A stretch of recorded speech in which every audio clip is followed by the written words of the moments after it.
Today on Focal Point, we have a special guest, a fellow host on our own CCP TV, Amy Lewis, host of CinemaBytes. We will also take an inside look in this year's Writers' Showcase and interviews with CCP students on education. Stay with us.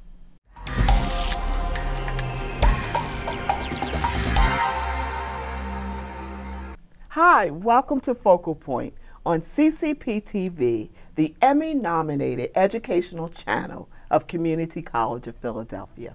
I'm Darlene Muntz, a student in the Communication Arts curriculum here at Community College of Philadelphia.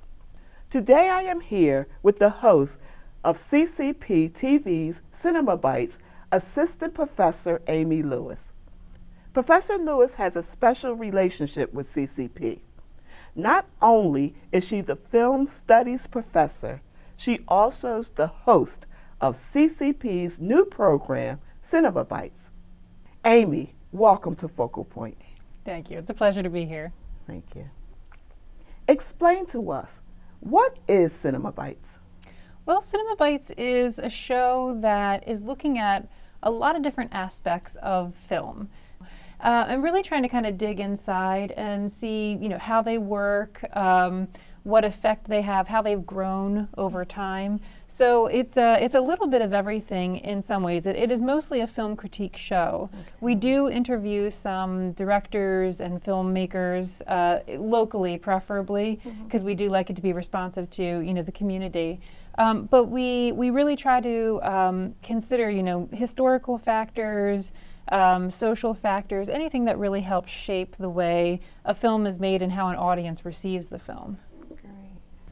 What do you hope to see in the future of CinemaBytes? I want to continue to kind of grow the subjects that we cover and really kind of make it a very diverse show. This past season she was a 14-year-old filmmaker who is already winning awards in major festivals. So it was great to have her perspective because she's kind of the up and coming.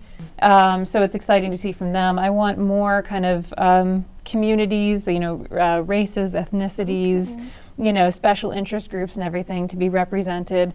Amy, what does someone gain from watching CinemaBytes?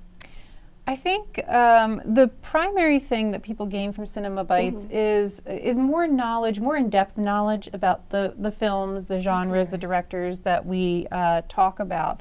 And what I'd like them to gain sort of in addition to that, because I don't want it to just sort of be a Wikipedia page on screen, because anybody could just do that if they wanted to. But we like to sort of open it up to, I guess, kind of greater consideration so that it's not just an informative piece, but that it's a little more sort of analytical in nature as well. I like to try to point things out to the audience, things for them to pay special attention to, things that could affect maybe the way that they've seen something that maybe they've watched many times before, but were maybe a little more passive. People do tend to be, and I include myself in this, passive kind of recipients of the media that we consume. And sometimes I think what's really exciting and sort of beautiful about film studies is it takes something that you thought you knew very well and asks you to kind of focus in on one sort of element of it, and that can really change your entire reading. Or sometimes learning more about what the director's intention was. And I think it can also expose every part of our audience, because we're a very diverse college, we're a very diverse city. And so I think certain episodes are going to have an immediate interest to certain groups. So for example, our Asian film episode, I would imagine somebody in the Asian community has an immediate connection to that. But I like the show to sort of then open it up to, not just, oh, well, this is about Asian film, I'm not Asian, I'm going to tune out, but like, oh, this is my chance to learn more about Asian film or about deaf films. And kind of, broaden your horizons just to see that actually there may be entire swaths of film that have been, taking place that you have not really paid attention to before, but suddenly, you become more aware of them, more interested in them, and hopefully look into them more beyond just what we introduced you to on the show. Okay. What type of challenges are you faced with doing this show?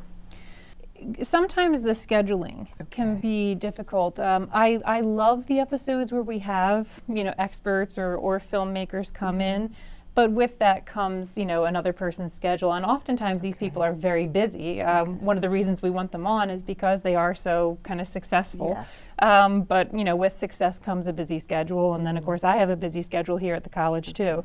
So that can be sort of the logistical element of it. A lot of research goes into writing an episode. So, people at home might see, a half-hour episode, and it looks, hopefully, it looks very kind of smooth and easy. Thank you for being with us, Amy. And I really do hope that we can learn something from watching CinemaBytes. Great, thank you. You're welcome. Now let's take a look inside this year's Writers' Showcase here at CCP. This is one of my favorite evenings of the Poets Writers Festival because it's sort of like a yearly affirmation for me to remember the caliber of writers that I have as colleagues in the English department at CCP. We have a lot of English professors that write in a variety of different formats at this college. You're going to hear some of those different ones tonight. And it's wonderful to sort of just see that or get a chance to hear what other people are working on, the quality of the work that's coming out from those professors. So I'm really, really happy to be part of this event yet again. The Faculty Showcase, it's part of the Poets and Writers Festival, which is now over 22 some odd years old. I've been doing it now for 6 years, and the Faculty Showcase has been part of it as long. We have typically a diverse and wide range of faculty participation in terms of the different genres and kinds of literature that appear in the festival or the showcase itself. We typically get a nice turnout from members of the community, from students who are there for a class, and other times just students that are around as well. We stumbled upon a first high and let go of our solid selves, hearts radiant and red as stamped tin trinkets in some future Mexico. Later there would be cheap wine and girls, the light of those nights diffuse by now and a part of all space. Did we know then how everything in the world is connected, like the wounds of Christ eternally exposed, and you with a finger in the wound, and you with salt?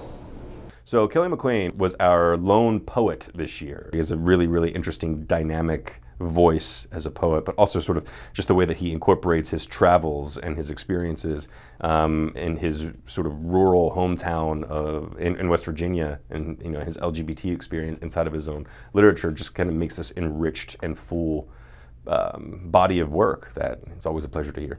The closest we get to iron is ironic.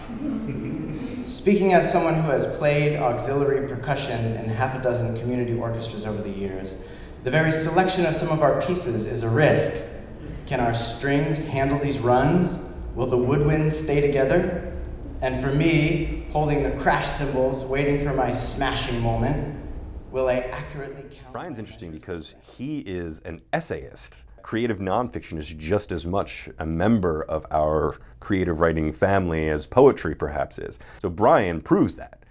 My story is that I played in high school, and my dad, an amateur violinist and now a cellist, got me back into it. These concerts are family affairs. If spouses, friends, and relatives are not on stage, they're likely to be in the audience. We're all there for the love of it, the word amateur coming from amour, and our playing reflects the fact that no family, no love is flawless. I think that there's a wonderful way that we can create a space where human beings can come together and hear words and articulate words and recognize the strength and power therein. I wrote this story.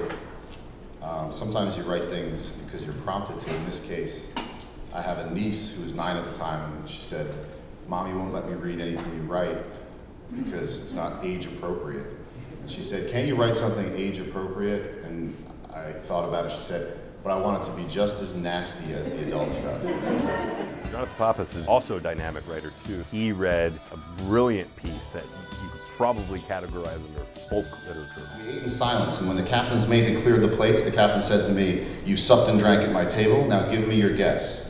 What is my daughter's name?" It was sort of like a cyclical story in which a captain of a ship and a person who was sort of a slave on that ship had to negotiate that person's freedom in a very sort of comical but also astute way. But in spite of injections and physical therapies and a shoebox full of useless medication, it was getting worse. And yes, taking it out on strangers made it a little bit better. Julie Odell, she has a really great way of incorporating aspects of our real world into her fiction. She can take aspects from reality and bring them into her fiction. She's very keen about observing aspects of our real world and then fictionalizing them to make them apropos to us. Not that Theo was really paying attention to his father at that time. The nest only popped back into his head many weeks later when he was trying to figure out a way to stop Issa from sleeping with Derek, one of the other tsunami volunteers. Lauren Genovese is here at the college as well. Her piece was a piece of fiction that I had never heard before, and it was interesting. It was stimulating to me. I wanted to read more. I wanted to sort of see how those two things, the environment and the characters, played against one another.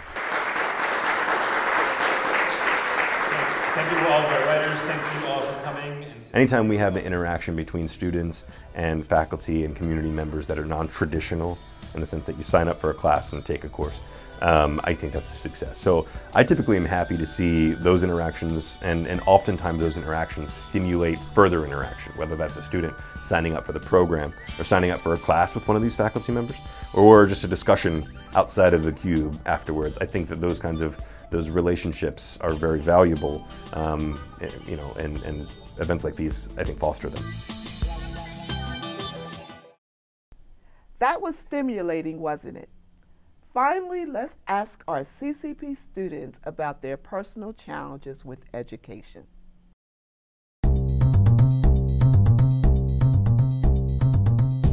With my department that I take classes in, the scheduling is just really bad if you want to have a personal life outside of school, really.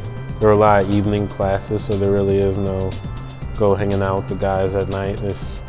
There's a lot of 6 to 9s or 6 to 8s or 6 to 10s, so really had to make that sacrifice. There's no real decision to do otherwise, really.